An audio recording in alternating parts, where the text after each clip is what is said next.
Good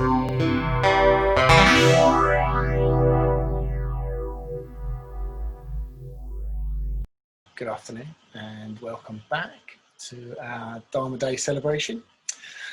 So I've chosen a Dharma teaching from the Anguttara Nikaya, the numerical discourses. So this is a part of the Pali Canon where we can often find lots of the memorable lists of the Buddha's teachings. So I know that many of you will be familiar with, for example, the 5 precepts and the 5 hindrances in meditation. So I thought I would add another list from the Book of Fives. And this one is often known as the 5 reflections for everyone. And as Atilimati said, it is more of a reflective piece. So it's been a teaching that I've returned to every so often, and some years ago I gave a talk at the Mid-Essex Buddhist Centre, I think it was, and I created these nice little, I don't know if you can see this, the nice little laminated cards of these 5 reflections, which you can put up somewhere in a prominent place as a reminder of that teaching. And like many of the Buddha's teachings, it's deceptively straightforward and simple to understand intellectually. But also, like many of the Buddha's teachings, you could spend a lifetime reflecting on it and allowing it to seep into your being. And there's 2 reasons why I particularly like this teaching, which, as Atilimati said, is called the Upajjhatana Sutta. Firstly, although the Buddha is addressing a group of monks, or bhikkhus, as the text describes, he explains very clearly that this is not just a teaching for monks. So the sutta begins,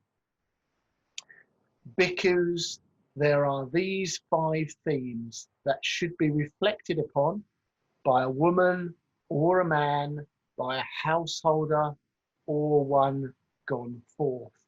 So right from the outset, he's stating quite clearly that this is a teaching for everyone.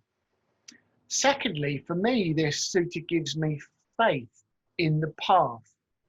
So faith in a life of striving to improve my ethical behavior, faith in where this can lead. So where following the Eightfold Path can lead, where developing the Brahma Viharas that Apekshanandi beautifully described earlier, where that can lead. So what are these 5 themes, these 5 reflections? So we'll look at these in turn. So they won't be a surprise to many of you. So the first one, I'm subject to aging, I will grow old. So firstly, we have the impermanence of youth. So I've been very aware of this personally over the last few months. You probably might be thinking that I'm no longer actually associating myself with the word youth, but it's something I've noticed that I started wearing glasses for reading a couple of years ago. And at the beginning of this year, I started to get quite regular headaches, and I had an appointment at the optician's yes, you guessed it, in the middle of the lockdown. So consequently, I still don't have appropriate glasses, but it's quite clear that my eyesight is deteriorating as I get older. At least I'm not doing anything regularly at the moment that requires me to spend lots of time looking at a screen. So that's one good thing, I guess. So let's look at the second one. So the second one, I'm subject to illness. I will get sick. So secondly, we have illness. And I think for most of us, if not all of us, we will have accepted that this one, at least on some level, in relation to the COVID-19 pandemic. So we've clearly seen the indiscriminate nature of this disease.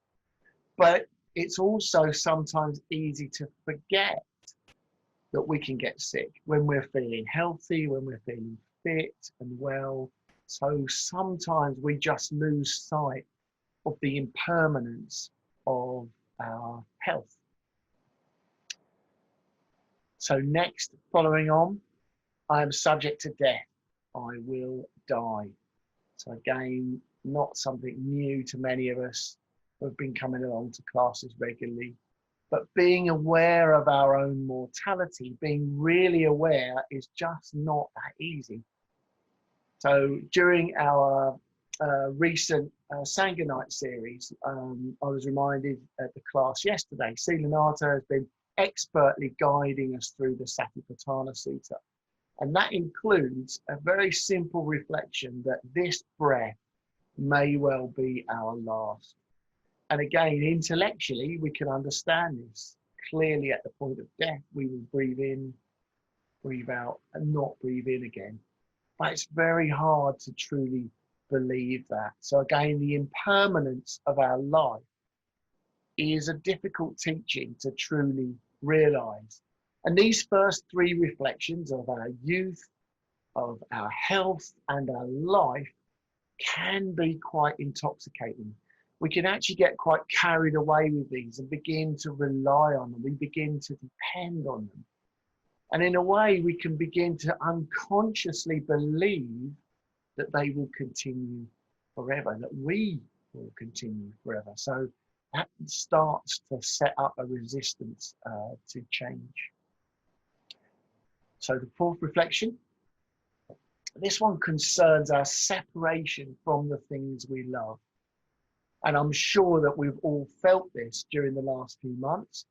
And although that separation may well feel like it's ending for some of us, that's not going to be the case for the loved ones of the 531,000 people who have so far died from COVID-19.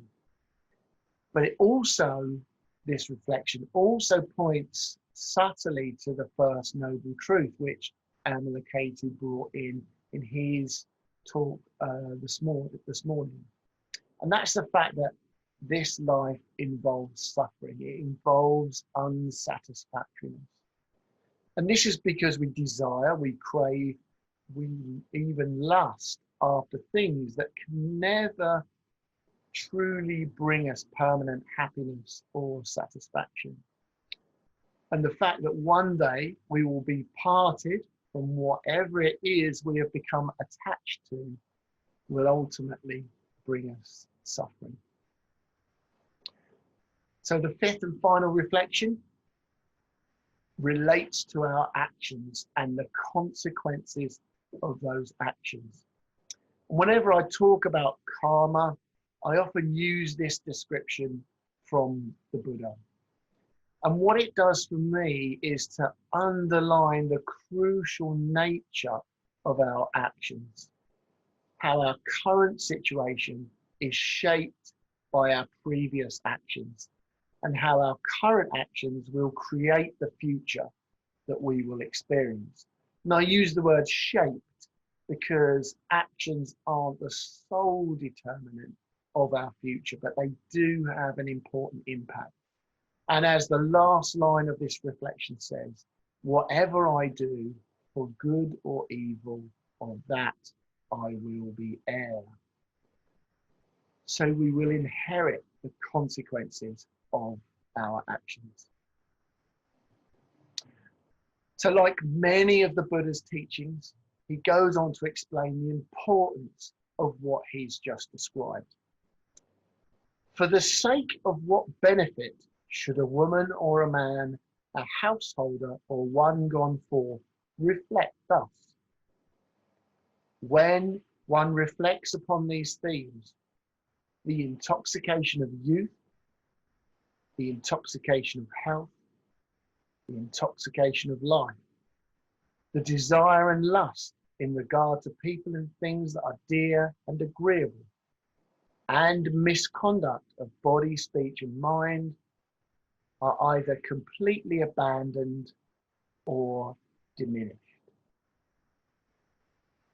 So this is the beginning for me of a faith in the path.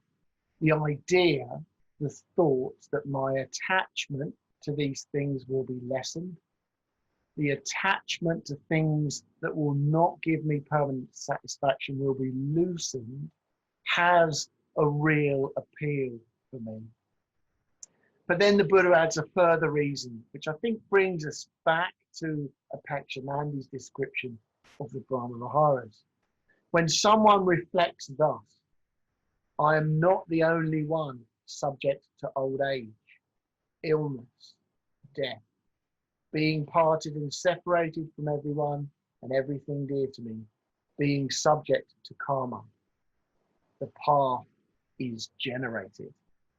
So by realizing that everyone is subject to these reflections, subject to these ways of suffering, subject to the laws of karma, I can begin to feel less alone and less separate from others. And this can help me feel more connected and consequently more able to cultivate those sublime abodes of metta, karuna, mudita, and upekkha. And by realizing the truth of these reflections, the path is generated. I really like that translation. It gives me the sense that by returning to these reflections, the path opens up and it provides me with a way of fulfilling my purpose in life, enlightenment for the sake of all living beings. And then the Buddha finishes by stating, she pursues the path, develops it, and cultivates it. As he does so, the fetters are entirely abandoned and the underlying tendencies uprooted. So there are descriptions in parts of Buddhist teachings which describe specifically what these fetters might be. But in this context, and for the sake of, for me, for simplicity, I prefer just to think of all those, the fetters as being all those patterns of behavior that hold me back, that separate me from others, that cause me suffering, that prevent me from progressing, that prevent me from truly helping others. So that's the 5 reflections for everyone. So if you like those reflections and you'd like a way of regularly bringing these to mind, I do have some of these laminated cards. So if you would like to email me or email the centre, I'll very happily send you one for your fridge or your bathroom or wherever you'd like to place one, so you can continually reflect on the Buddha's words.